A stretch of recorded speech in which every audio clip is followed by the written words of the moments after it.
आजुक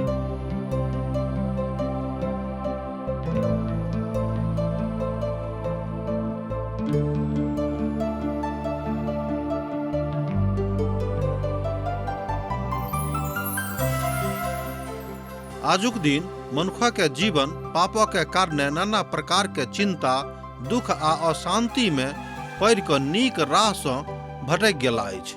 हुनका नहीं मालूम छनि कि कोना क नीक राह में आबि। यह लेल TWR इंडिया आशक इजोत कार्यक्रम प्रस्तुत क रहल छथि। यह अहाँ के अनंत जीवन आरो उद्धार के राह पर चलवा के लेल तैयार क रहल छथि। कृपया क अहाँ देखू, सुनू, जायसँ परमेश्वर अहाँ के जीवन जिंदगी के नीक राह बनाबैत रहथिन। आशा के इजोत मैथिली कार्यक्रम में हम एक बेर और अहाँ के अभिनंदन प्रभु यीशु मसीह के मीठ आ पवित्र नाम से कह रहल छी। हमरा सब पुनः पवित्र पोथी बाइबलक अध्ययन करबाक लेल उपस्थित छी। आजुक दिन हमरा सब एस्तरक पोथी तकर 4 अध्याय के अध्ययन आरंभ कर रहलहुँ हैं। एहि पोथी में हमरा सब देखै छी कि राजा की खतरनाक आदेश, जाय विषय में हमरा सब पछिला दिन अध्ययन केने छलहुँ हैं। राजा की खतरनाक आदेश। राजा छैरसा के समस्त राजा के कोना कोना में जाइत रहिक। अब एहि बातक मुर्दकै के ऊपर की प्रतिक्रिया होइत अछि बा एहिठाम एहि अध्याय में हमरा लोकनि एहि बातक देखब। तैं हम आजुक दिन या बाजि रहल छी कि ई अवस्था छल यहूदी के विलाप के। जहन मुर्दकै के मालूम भ गेलनि जे की भ गेल अछि, तहन ओ वस्त्रक फाड़ि क आर टाट पहिर क और राख डालि क नगरी के मध्य जाकर ऊंच और दुख से भरल आवाज में शोर पाड़ लगलाह। ए बातक अहाँ ई पोथी के एक पद में देखै छी। एहिठाम हमरा लोकनि एकटा बात बड्ड नीक देखै छी कि मुर्दकै के हृदय में अपन जाति के लेल, अपन देशक लेल अब आदर भ गेलनि, दया भ गेलनि। अर्थात अहाँ बाजि सकै छी कि परमेश्वरक योजना मुर्दकै के जिंदगी में काज करनाइ आरंभ क देलिक। एहि रीति से अहाँ बाजि सकलहुँ हैं कि पिता परमेश्वर अपन काजक आरंभ क देने रहथि। आर ओ राज भवनक फाटकक सन्मुख में पहुँचलाहा, मुदा टाट पहिरने त केकरो राजभवनक फाटकक भीतर केकरो जयबाक आज्ञा नहीं रहनि। एहिठाम हमरा लोकनि देखै छी एहि बातक पद 2 में। आ जहन मुर्दकै के ओहि आदेशक विषय में सुनलाहा, तहन ओ बड्ड विचलित भ जाइत अछि। एहि तरह हमरा सब देखै छी कि परमेश्वरक विशाल काज हुनका जिंदगी में आबि गेलनि।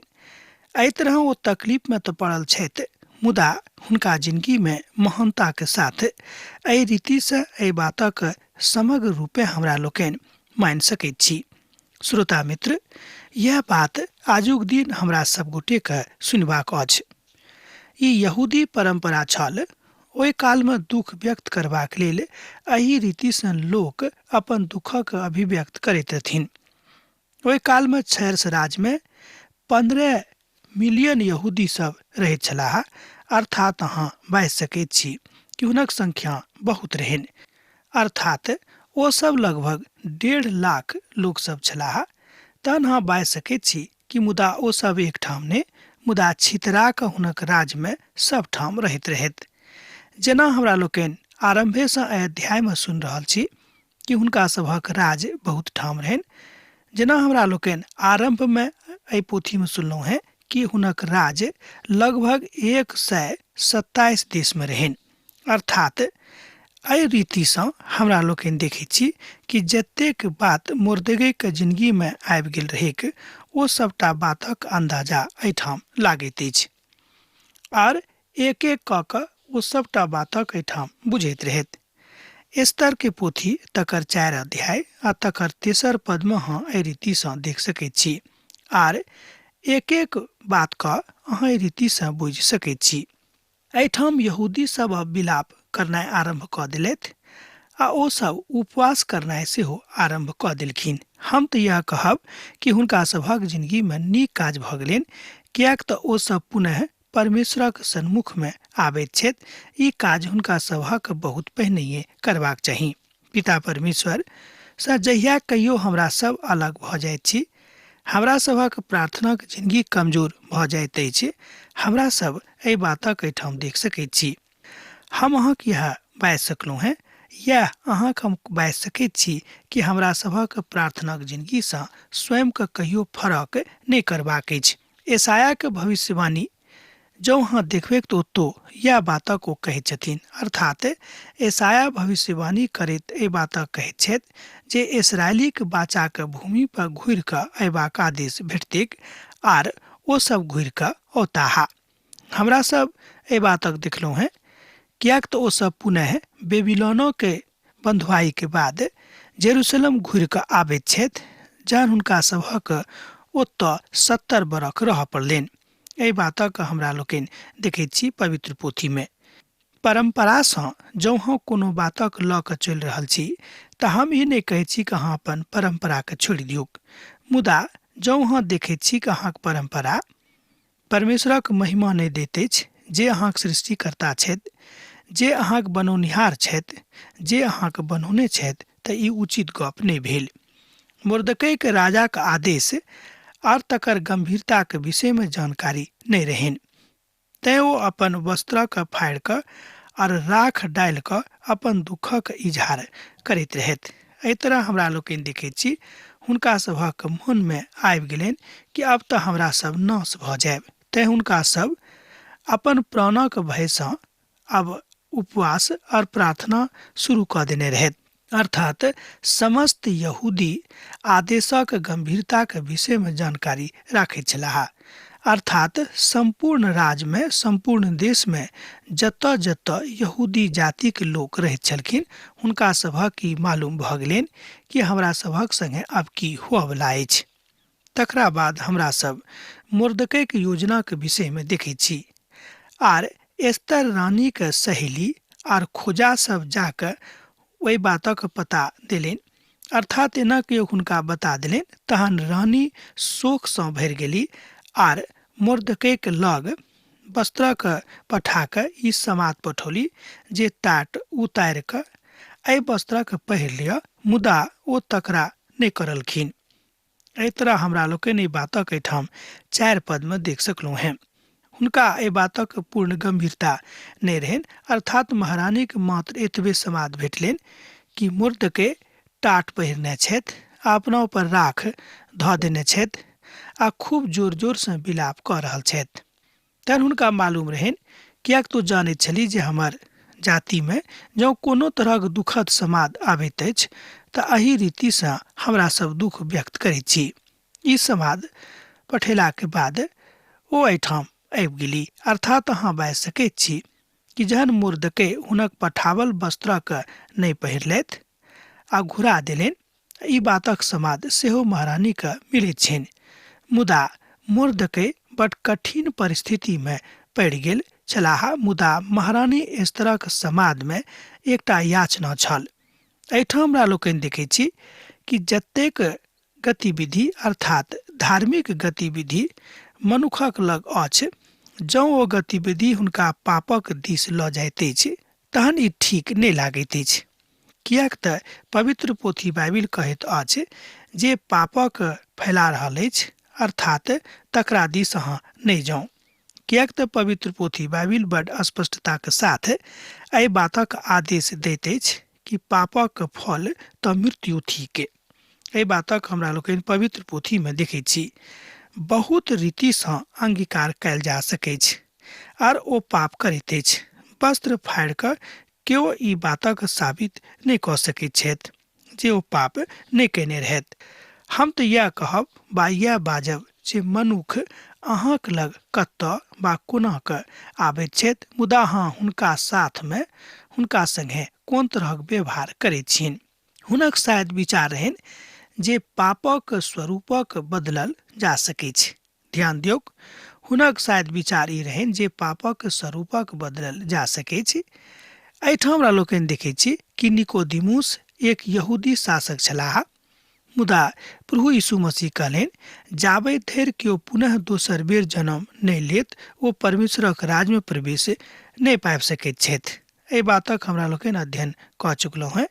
यूहन्नाक पोथी अर्थात यूहन्ना रचित सुसमाचार तकर 3 अध्याय तकर 7 पद में एहि बातक ओतऽ बतायल गेल अछि। हमरा सभक एक नव स्वभावक आवश्यकता अछि। ध्यान दियौक, हमरा सब जे एहिठाम मनुख छी, हमरा सभक अंदर में एकटा नव स्वभावक जरूरत अछि। जाबे धरि अहाँक अंदर में नव स्वभाव नहीं आयत, अहाँ कहियो एहि बातक नीक रीतिसँ नहीं बाजि सकलहुँ हैं। हमर श्रोता मित्र, यह बात आजुक संदर्भ में बाजल जा सकै छै। केओ पापी स्वभावक लऽ कऽ केओ स्वर्ग में पिताक लग नहीं जा सकैत छथि। आ जँ अहाँ प्रभु यीशु पर विश्वास करैत छी तऽ अहाँ ओही आदमी पर विश्वास राखैत छी जे अहाँक लेल अपन प्राणक देने रहथि, जे अहाँक लेल अपन प्राण देने छथि, वा जे अहाँक लेल बहुत पहिनहिए लगभग 2000 बरख पहिनहिए प्राण दऽ चुकल छथि। तहन हुनक प्यारक ऋण जे अहाँक ऊपर अछि, हमरा ऊपर अछि, हमरा लोकनि कोनो रीतिसँ नहीं चुका सकलहुँ हैं। एहिठाम एस्तरक पोथी में हमरा लोकनि देखैत छी कि हुनका हृदय में अर्थात महारानी एस्तरक हृदय में मोर्दकै के प्रति महान आदर भाव रहनि, किएक तऽ ओ हुनका पोसने पालने छलाह। तहन एस्तर राजा के खोजा में सँ हाताकक जकरा राजा हुनका लग रहबाक लेल ठहरौने रहथि, बजा कऽ आज्ञा देलनि जे मुर्दकै के लऽ जाकऽ मालूम करू जे की बात अछि आर एकर की कारण अछि। एहि बातक अहाँ एहिठाम 5म पद में देख सकैत छी। एक बेर आउ एहि पदक हमरा लोकनि आर देखबीक। तहन एस्तर राजा के खोजा में सँ हाताकक जकरा राजा हुनका लग रहबाक लेल ठहरौने रहथि, बजा कऽ आज्ञा देली जे मुर्दकै के लऽ जाकऽ मालूम करू, अर्थात मुर्दकै के लग जाकऽ मालूम करू जे की बात अछि और की कारण अछि। एस्तर किछु उत्तर चाहैत रहली। एस्तर एहि बातक जानकारी चाहे की इच्छा राखैत रहली कि कतेक दुख हुनका जिंदगी में आबि गेल छनि, किएक मुर्दकै के व्यवहार एहन भऽ गेल अछि। एहि तरह हमरा लोकनि देखैत छी कि एस्तर के हृदय में मुर्दकै के प्रति महान आदर भाव नुकायल रहनि। तहन हताक नगरी के ओहि चौक पर जे राज भवनक फाटकक सन्मुख में रह के मुर्दकै के लग निकैस गेलाह। एस्तरक पोथी तकर 4 अध्याय तकर 6 पद में एहि बातक बतायल गेल अछि। रानी होयबाक कारणे जे ओ स्वयं तऽ नहीं गेलाह, हुनक जयबाक सेहो नहीं चाहैत, मुदा ओ अपन खवासक ओतऽ पठौली, किएक तऽ रानी होयबाक कारणे हुनका बेर बेर ओतऽ जयबाक आदेश नहीं रहनि। अर्थात सोझ गप में हम एनाक बाजब कि ई बात राजधर्म के प्रतिकूल रहेक, अर्थात राज प्रसादक जे नियम रहेक तकरा प्रतिकूल रहेक, तैं ओ ओतऽ नहीं गेली। ओ अपन खवासक पठा कऽ एहि बातक जानकारी चाहैत छली, तैं ओ अपन खवास के ओतऽ पठौली। मुर्दकै हुनका सब किछु बता देलनि जे हुनका ऊपर की बीतल अछि, और हामान यहूदीक नाश करबाक अनुमति पाबि गेल अछि। कतेक चानी मारि देबाक वचन सेहो देने छथि जे ओ ठीक ठीक हुनका बता देलनि। आ पुनः यहूदीक विनाश करबाक जे आज्ञा सूसन में देवल गेल छलैक, ओकर एकटा नकल सेहो हताकक हाथ में एस्तर के देबाक लेल दऽ देलनि, और हुनका सब हाल बतेबाक और ई आज्ञा देबाक कहलनि जे भीतर राजा के लग जाकऽ अपन लोकक लेल गिड़गिड़ा के विनती करैके। एहि तरह हमरा लोकनि देखैत छी कि मुर्दकै के हृदय में सेहो अपन लोकक लेल महान आदर भाव, महान प्रेम उजागर भऽ गेलनि। अर्थात अहाँ बाजि सकैत छी कि मुर्दकै के हृदय में महान पवित्र भावना उपजि कऽ आबि गेलीक। एहि तरह ओ अपन एस्तर के कहलनि कि अहाँ राजा के लग जाकर गिड़गिड़ाऊ, जाहिसँ एहि जाति के नाश नहीं हुएके। तहन हताक एस्तरक लग आबि कऽ मुर्दकै के बातक बता देलनि, अर्थात सुना देलनि। एहि बातक अहाँ 7 पद से लऽ कऽ 9 पद में देख सकैत छी, जँ अहाँक लग पवित्र पोथी अछि। मुर्दकै महारानी एस्तरक एकटा आदेश कहियो वा याचना पठा देलनि। ओ अपन ऊपर टाट ओढ़बाक और रखवाली के बातक ओ बता दिलेन। आ तकरा बाद ओ खवास आयब क अर्थात समदिया आयब क एस्तर के बातक बता दिलेन जे मुर्दकै एस्तर रानी के लेल की समाद पठौने छथि। आ राजा के एहि आदेशक एकटा नकल जे ओहिठाम सब दिस में पठावल गेल रहेक, ओहि नकलोक एकटा प्रपत्र ओ महारानी एस्तरक लग पठा देलनि। एहि तरह हमरा लोकनि देखैत छी कि हुनका हृदय में महानता के काज भ गेलनि।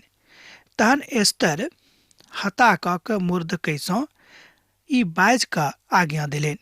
एस्तरक पोथी तकर 4 अध्याय आ तकर 10 पद में अहाँ एहि बातक देख सकैत छी। रानी होयबाक कारणे ओ स्वयं त नहि गेली, मुदा ओ पुनः अपन एकटा समादक मुर्दकैक आज्ञा लग पठाबैत छथि। पद 11 बताबैत अछि जे एस्तर आ एहि बातक घटना के विषय में किछु मालूम पहिने नहि रहनि, मुदा जहन हुनका एहि बातक विषय में जानकारी भ गेलनि तहन एस्तरो बड दुखित भेली। यहूदी के रक्षार्थ किछु करबाक योजना हुनका मन में आबय लगलनि, मुदा प्रभुक इच्छा और योजना राजा छैरसक राजदरबार में काज करऽ लगलिक। हम तो यह कहब कि एहि रीति से राजा छैरसक राजदरबार में, राजा छैरसा के राजप्रसाद में, राजा के अंगना में परमेश्वरक योजना काज करऽ लगलिक। एहि तरह हमरा लोकनि देखैत छी कि महानता के बात परमेश्वर हुनका सभक जिंदगी में दऽ देलनि। तकरा बाद एस्तरक वादा के हमरा लोकनि देखैत छी। तहन एस्तर मुर्दकै के लग ई समाद पठा देली, अहाँ जाकर सूसनक समस्त यहूदी के जोर करू और हाँ सब मिलकर हमरा निमित्त विश्वास करू। 3 दिन नहीं तो किछ खाऊं और नहीं किछ पीऊं, और हम अपन सहेली सहित सेहो उपवास करब, और एहि दशा में हम नियमक विरुद्ध राजा के लग भीतर जायब, और जो नाश भ गेलौं त भ गेलौं। तहन मुर्दकै चलि गेलाह और एस्तरक आज्ञा के अनुसार वो कैलथि। एहि बातक अहाँ 15 पद से लऽ कऽ 17 पद में देख सकैत छी। एहिठाम महारानी एस्तर मुर्दकै के लग ई समाद पठा देलनि कि अहाँ जाकर एकठाम समस्त लोक के अर्थात समस्त इस्राएली के जोर करू और 3 दिन धरि प्रार्थना करू उपवासक साथ। आ ओ कहैत अछि कि हमहूँ अपन सहेली के साथ एहिठाम उपवास करब और नियमक तोड़ि कऽ नियमक विरुद्ध भऽ कऽ हम राजा के लग भीतर में जायब। जँ हम नाश भ जायब तऽ भ जायब, किएक तऽ आखिरी पद में जँ अहाँ देखबै 15 पद के तऽ एहिठाम एहि तरह बतायल गेल अछि, भीतर जायब और जँ नाश भ गेलौं तऽ भ गेलौं। तहन मुर्दकै चलि गेलाह और एस्तरक आज्ञा के अनुसार ओ कैलथि। एहि बातक अहाँ 17 पद में देखैत छी। एहि तरह हमरा लोकनि देखलहुँ हैं कि परमेश्वरक योजना हुनका जिंदगी में काज करऽ लागलिक। ओ एहि पवित्र स्त्री के बखान छल जे अहाँ सब भऽ कऽ 3 दिन और 3 राति प्रार्थना करब। एहि बातक दिस ध्यान दियौक। ओ ओहि पवित्र स्त्री के बखान छल जे अहाँ सब जोर भऽ कऽ 3 दिन और 3 राति प्रार्थना करब, आ नहीं तो किछ खायब आ नहीं किछ पियब, अर्थात उपवास प्रार्थना में अहाँ सब 3 दिन और 3 राति रहब। तहन एहिठाम बाजल जा सकै छै कि हुनका सभक ई काज अर्थात यहूदी सभक इस्राएली सभक ई काज बहुत पहिनहिए करबाक चाही, किएक तो सब परमेश्वरक योजना से अलग भऽ गेल रहथि। तहन जहन हुनक आज्ञा भेटलनि तऽ मुर्दकै एहि बातक करबाक लेल सबके एकठाम जोर कैलथि आ हुनका ई समाद देलनि कि हम सब प्रभुक लग जायब। जँ अहाँ प्रभुक लग प्रार्थना के साथ घुटना में जाइत छी तऽ हम अहाँके आश्वासन दैत छी कि कहियो परमेश्वर कोनो परिस्थिति में अहाँके निराश नहीं करता। एस्तर सेहो एही तरहक आज्ञा का पालन करती। आ एकटा बात जे ओ कहली जे नाश भ जायब तऽ भ जायब, मुदा हम एही दशा में राजा के लग जायब। हमरा मालूम अछि जे ई नियमक विरुद्ध बात थिक। एहि बातक ज्ञान एस्तर के भऽ गेल रहनि। अब अहाँ बाजि सकलहुँ हैं कि महारानी एस्तर के हृदय में अपन लोकक प्रति महान आदर भाव आबि गेलनि। तहन लुका कहाँ ए बातक बाजि सकैत छी वा बाजि सकलहुँ हैं कि इस तरह के हृदय में बा एहि घटनाक कारणे पिता परमेश्वर यहूदी सभक पुनः पिता परमेश्वरक महिमाक लेल ठहरौलथि। अर्थात जेना हमरा सब यशायाक पोथी में भविष्यवाणी देखैत छी कि मनुख जाति के पिता परमेश्वर एहि द्वारा बनो नहीं रहत केओ हुनक गुणानुवाद करेक, मुदा ओहिठाम आबि कऽ हुनका बिसरा देने छलखिन। राजा के सन्मुख में गेनाइ इस तरह के बड़ साहसिक निर्णय छल। ध्यान दियौक, राजा के सन्मुख में गेनाइ इस तरह के लेल बड़ बा एना कहियो बड़ गंभीर आ साहसिक निर्णय रहन, कियाक तो ओहि काल में एहि तरहक विधि ओहि राज में अर्थात राजा छैरसक राज में नहीं रहेक, कियाक तो ओतऽ बिनु आदेशक केओ नहीं जा सकैत रहत। अहाँ कियाक नहीं राजा के पटरानी रहू। ओ सब अपन जाति भाइक लेल छैरसक अपन प्राण देबाक लेल तैयार भऽ गेली। तहन अहाँ बाजि सकैत छी कि हुनका अपना हृदय में अपन जाति भाइक लेल कतेक प्रेम आबि गेल रहन।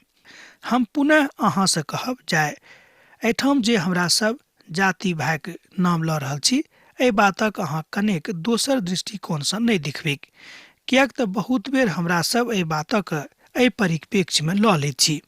एहिठाम एक बेर और बता दैत छी कि जे केओ परमेश्वरक मानैत छथि तकरे विषय में एहिठाम कथा भऽ रहल अछि। मत्तीक रचल सुसमाचार तकर 20 अध्याय और तकर 28 पद में एहि बातक ऊपर बखान मिलैत अछि। वो कहैत छथिन कि हम कहियो अहाँके नहीं छोड़ब आ नहीं कहियो हम अहाँके त्यागब। ई प्रभु यीशु मसीह के वाचा छनि। तहन कि इसराइली सब नाश भऽ जेतैक? हम तो कहब कि कोनो परिस्थिति में इसराइली सभक नाश नहीं हेतैक। एहि बातक ऊपर बखान एहिठाम मिलैत अछि। हमरा सब एहि पोथीक अध्ययन सेहो कऽ चुकलहुँ हैं। यह बात बुझनाइ बड़ जरूरी भऽ जाइ छै कि जेना महारानी एस्तर अपन लोकक लेल प्रार्थना उपवास के बात बाजि रहल अछि, ओही तरह हमरो सभक अपन देशक लेल, अपन समाजक लेल, अपन गामक लेल आ तकर उत्थानक लेल उपवास और प्रार्थना कथा करबाक चाही। कियाक तऽ एहि रीति से हमरा सब अपन बातक, अपन याचनाक, अपन दरखास्त के प्रभु यीशु मसीह के लग लऽ जेबनि आर ओ हमरा सभा के सुनता। मुदा जँ एहि रीति से हमरा लोके नहीं कऽ सकैत छी तऽ खाली बजला से किछु नहीं हैत। कियाक तऽ हमरा सब कहैत छी कि खाली बाजे से तऽ किछु नहीं हैत, किछु करैयो पड़त। अब आजुक अध्ययन हमरा एहिठाम समाप्त करबाक आज्ञा दिया। दोसर दिन पुनः अहाँ से भेंट होइत। जेना अहाँ सब हमरा एहिठाम पाती लिखैत रहैत छी, लिखैत रहब, बिसरायब नहीं। प्रभु यीशु मसीह के नेह, हुनक दया, कृपा आर करना सैत घड़ी अहाँ के जिंदगी में बनल रहेक। आमीन। हमर विश्वास अछि कि ई कार्यक्रम अहाँ के लेल लाभदायक सिद्ध अछि। हम चाहै छी कि अहाँ अपन आशीषक के हमरा संग साझा करू। जँ अहाँ के नजीक बाइबल से आ जीवन से संबंधित कोनो प्रकार के प्रश्न भऽ सकै अछि तऽ अपन समस्या के लेल प्रार्थना करबा के लेल जँ चाहै छी तऽ हमरा फोन नंबर पर जरूर संपर्क कऽ सकै छी। परमेश्वर अहाँ सब के लेल एकटा सुंदर, सुखद, आनंदित दिन प्रदान करैक।